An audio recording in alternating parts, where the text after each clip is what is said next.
Hello दोस्तों, मेरा नाम ताहिर शब्बीर है। आपने अक्सर सुना होगा कि अफ़गानिस्तान जो कि पाकिस्तान का पड़ोसी मुल्क है वो नमक हराम है, जिस थाली में खाते हैं उसी में छेद करते हैं। एक बार फिर से कुछ ऐसा ही देखा गया है। जब से अफ़गानिस्तान पर तालिबान ने अपनी हुकूमत कायम की है 15 अगस्त को, जब से सकूत काबुल हुआ है अमरीकी अफवाज के इनखला के बाद, पूरी दुनिया ने तालिबान पर पाबंदियाँ लगा दी, जिसके तहत अमरीका समेत जो दीगर आलमी इदारे हैं जो अफ़गानिस्तान की मईशत को चलाने के लिए कुछ इमदाद दिया करते थे, उन्होंने वो अपनी इमदादें रोक ली हैं, जिसकी वजह से असर एक आम आदमी पर पड़ रहा है और अफ़गानी अवाम बहुत मुश्किल में है। वहाँ पर लोग अपने बच्चे बेच रहे हैं, खाने को रोटी नहीं है, बैंक्स बंद पड़े हैं, निज़ाम दरहम बरहम है, क्योंकि तालिबान की हुकूमत है, उनको पैसे दे नहीं रहा, मुल्क चल नहीं रहा है। लिहाजा पाकिस्तान को इसका शिद्दत से एहसास था। वज़ीर आज़म इमरान खान ने इस पर वाज़ेह अल्फाज में कहा कि अगर हमने इस पर तवज्जो ना दी तो ये इंसानों का बनाया गया सबसे बड़ा इंसानी बहरान बन जाएगा। और पाकिस्तान को इसका इसलिए भी एहसास है कि अगर अफ़गानी भूखे मरेंगे तो वो पाकिस्तान में आएंगे तो हमारे हिस्से की रोटी खा जाएंगे। हमारे पहले अपनी रोटी नहीं पूरी हो रही तो उनको कैसे दे लेंगे हम। लिहाजा दूसरा मसला ये हो सकता है कि अगर वहाँ पर ऐसे ही भूख और अफलास रहेगी तो वो दहशतगर्दी की जानिब बढ़ सकते हैं और वो पहला निशाना पाकिस्तान को बना सकते हैं बड़े आराम से। लिहाजा हमें बहुत फ़िक्र थी अफ़गानियों की। हमने पूरी दुनिया को कायल किया और साल 2021 दिसंबर के आखिरी हफ्ते में जब पाकिस्तान ने दुनिया के 70 इस्लामी ममालिक और आलमी इदारों के मंदूबीन वज़राए ख़ारजा को इस्लामाबाद में अपना मेहमान बनाया, उनको फुल प्रूफ सिक्योरिटी दी, बेहतरीन इंतज़ामात किए और उन्हें कायल किया इस बात पर कि सब लोग इमदाद दें ताकि अफ़गानिस्तान में जो लोग भूखे मर रहे हैं आलमी पाबंदियों की वजह से उनका ख़ात्मा हो सके। पाकिस्तान की इन काविशों का इतना अच्छा नतीजा सामने आया कि सिर्फ 2 दिन के अंदर, इस इजलास के बाद, सिर्फ 2 दिन के बाद, अमेरिका जिसने बड़ी इमदाद रोक रखी थी, अक़वाम मुत्तहिदा जिसने बड़ी इमदाद रोक रखी थी, उन्होंने इमदादें बहाल करने का ऐलान कर दिया। लेकिन जिस रोज़ पाकिस्तान ने यह इजलास किया उससे ठीक अगले रोज़ एक दिलचस्प वाक़या पेश आया। आप जानते हैं कि पाकिस्तान का पड़ोसी मुल्क अफ़गानिस्तान का जो बॉर्डर पाकिस्तान के साथ है वो बहुत पोरस बॉर्डर है, यानी कि उसमें जगह जगह सुराख हैं, कहीं से भी कोई आ सकता है, जा सकता है। पाकिस्तान को इसकी बड़ी परेशानी है। इस पूरे पर पाकिस्तान ने फैसला किया कि एक बाड़ लगाई जाएगी और वो बाड़ लगाने का अमल जारी है ताकि एक जंगला लग जाएगा और उसमें करंट होगा, खारदार तारें होंगी, कोई उधर से इधर ना आ सके, ये पोरस बॉर्डर ख़त्म हो जाए। और इससे पाकिस्तान को स्ट्रेटजिकली अपनी सिक्योरिटी को बेहतर करने के लिए मुल्क में अमन व अमान की सूरत हाल, टैक्स कलेक्शन, स्मगलर्स को रोकना और बड़े फ़वाइद हैं जो पाकिस्तान हासिल कर सकता है। जब पाकिस्तान ने ये बाड़ लगाना शुरू की और पिछले 4 साल से पाकिस्तान इस पर काम कर रहा है, 90% बाड़ लगाने का काम मुकम्मल हो चुका है। जब इस्लामाबाद में OIC का एक इजलास हो रहा था जहाँ पर दुनिया के इस्लामी ममालिक इकट्ठे थे कि अफ़गानियों की मदद कैसे की जाए, उससे अगले रोज़ जब वो यहाँ से रवाना हुए तो पाकिस्तानी मामूल के मुताबिक अपनी उस बाड़ की तामीर भी कर रहे थे उधर बॉर्डर पर। वहाँ पर यह हुआ कि जो मशरक़ी नंगरहार सूबा है अफ़गानिस्तान का, जब उसके करीब पहुँचे बाड़ लगाते लगाते पाकिस्तानी फ़ौजी,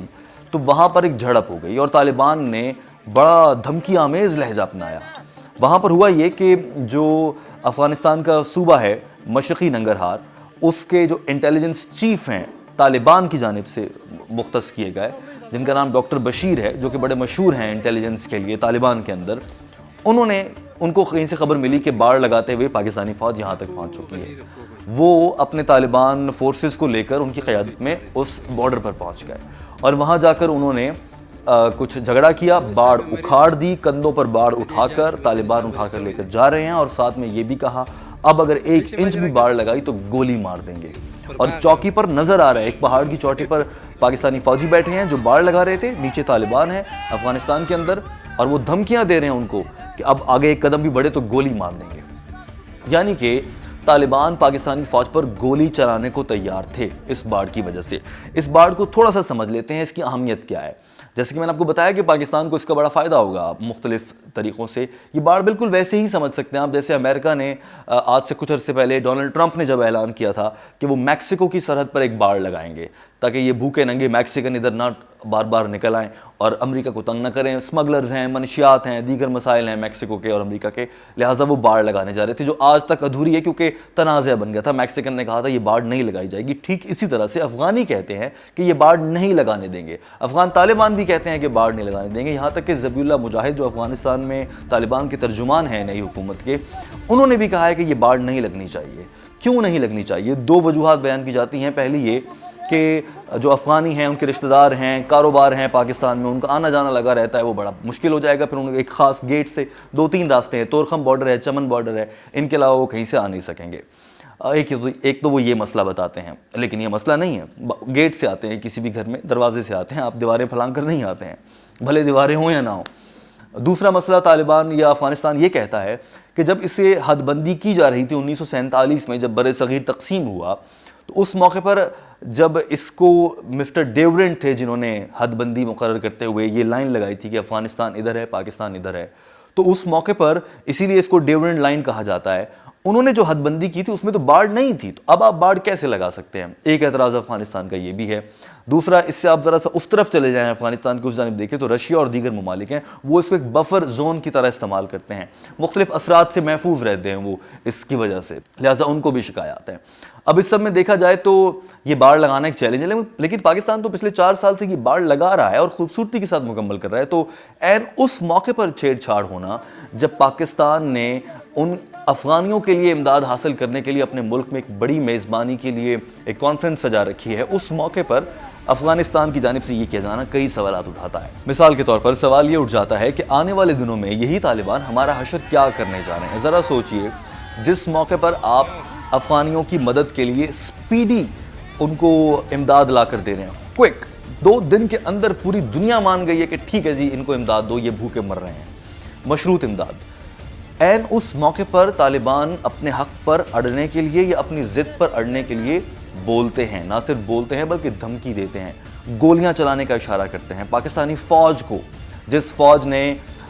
شاید ان کو اقتدار میں لانے میں بھی مدد کی ہے یا اس میں اپنا کردار ادا کیا ہے، پھر اسی فوج نے ان کے لیے امداد بحال کروائی ہے، اسی فوج کے DGSI کابل پہنچے سرینا ہوٹل میں اور ان سے ملاقاتیں کرتے رہے ہیں، یہ حکومت بنانے میں ان کی مدد کر رہے ہیں، یہی فوج ان کی مدد کر رہی ہے چین کے ساتھ تعلقات بہتر کرنے میں، یہی فوج ان کی مدد کر رہی ہے مختلف طریقوں سے۔ ایسے میں یہ طالبان اپنے ایک چھوٹے سے موقع پر، چھوٹی سی ضد پر، جو کہ باڑ لگ رہی ہے، پہلے سے ڈیسائیڈڈ ہے کہ باڑ لگنی ہے، 4 سال سے کام جاری ہے، اس میں رکاوٹ ڈالنے آ جاتے ہیں۔ اس سے یہ اشارہ ملتا ہے دوستوں کہ یہ طالبان کسی کے سگے نہیں ہیں، پاکستان کے تو بالکل بھی نہیں ہیں۔ جیسے پاکستان ان کی مدد کرتا ہے اپنے فائدے کے لیے بعض اوقات، اسی طرح سے طالبان اپنے فائدے کے لیے پاکستان کو کبھی بھی نقصان پہنچا سکتے ہیں۔ اس چیز نے یہ ثابت کر دیا ہے، اور جو سب سے بڑا خطرہ ہے پاکستان کو ان طالبان سے، وہ ہے پاکستان میں وہ حالات پیدا ہو جانا کہ مسجد میں دھماکہ، چرچ میں دھماکہ، اسکول میں دھماکہ، اسپتال میں دھماکہ، یہ سب ہونا شروع ہو جائے، اور یہ خطرہ اب بھی منڈلا رہا ہے۔ اس واقعے کے بعد یہ ثابت ہوتا ہے کہ طالبان کبھی بھی پاکستان کے خلاف کسی بھی طریقے سے جا سکتے ہیں۔ ہمیں اس پر سوچنا ہوگا، اور اس کے بعد جو رد عمل بنتا ہے وہ پاکستانی فوج کا ہی بنتا ہے کہ وہ طالبان کے اعلیٰ حکام سے بات کرے اور ان سے کہے کہ بھائی آپ ایسے ہی کم سے کم ان کے ساتھ اپنے تعلقات کو کچھ نیوٹرلائز کرے یا بہتر کرے، تاکہ مستقبل میں ایسے واقعات نہ ہوں۔ آپ کی اس معاملے پر کیا رائے ہے ضرور اظہار کیجیے گا۔ ویڈیو دیکھنے کا بہت شکریہ، اپنا بہت سارا خیال رکھیے، اللہ حافظ۔